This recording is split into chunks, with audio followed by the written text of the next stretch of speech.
Hello po sa inyong lahat mga ka-crypto. Ako po si Pinoy Crypto Trader at sa video na ito ay atin pong pag-uusapan ang tungkol dito kung saan ang Circle ay sinusuportahan po nila si Binance laban kay SEC. Kung saan ay sila po ay naglabas ng pahayag na ang mga stable coins ay hindi po mga securities. At ayan, bago po tayo magpatuloy ay nais ko po munang bigyang linaw ang aking disclaimer kung saan ang nilalaman po ng video na ito ay hindi po ito isang financial advice. For education and information purposes lamang po ang layunin nito. Maliban po dito ay nais ko na rin pong magbigay babala na wala pong kahit anumang group chat ang Pinoy Crypto Trader.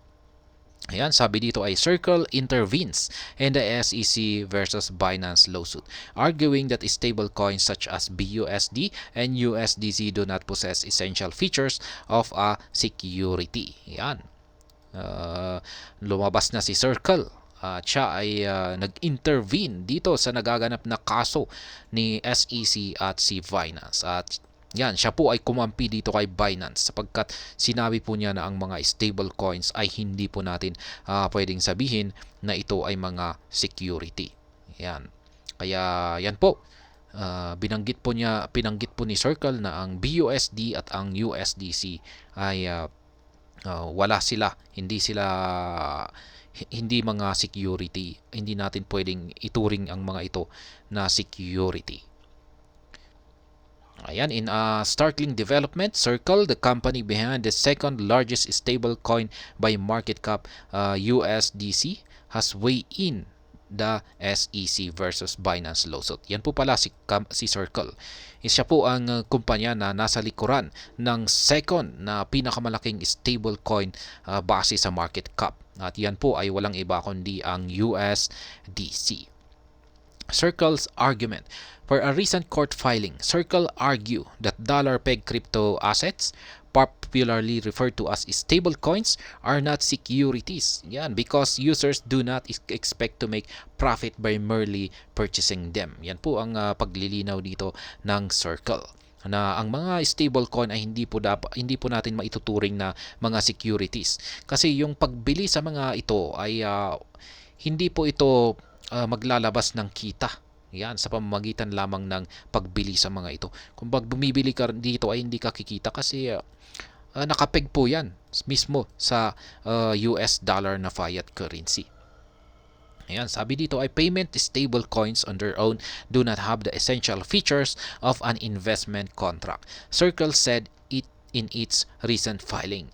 Decades of case law support the view that an asset sale decoupled from any post-sale promises or obligations by the seller is not sufficient to establish an investment contract. Ayan, totoo po yan. Ginagamit lamang po kasi si stablecoin na para i-preserve. Yan, yung mga stablecoins na ito para i-preserve yung mga asset ng mga traders or investor. Bilang halimbawa, kung pag tayo ay isang trader, ayan, nagtitrade po tayo ng cryptocurrencies, ay syempre kailangan po natin, mahalaga po talaga yung stablecoin. Ayan, kasi nakapeg po yan sa US dollar na fiat currency. Ngayon kung pag bumabagsak yung market price ng isang crypto na ating tinitrade, ay syempre, ay i-convert muna natin yung ating tinitrade na mga cryptocurrency sa stablecoin para hindi ito maapektuhan sa pagbagsak ng kanilang market price. Ngayon kung pag nakita po natin na ito ay aakyat, may nakita tayo sa ating technical analysis na ito ay aakyat. Ngayon yung stablecoin natin, ito yung gagamitin natin na pang-convert. I-convert natin sa cryptocurrency na sa tingin natin ay aangat. Kaya yan po ang gamit ng mga stablecoin.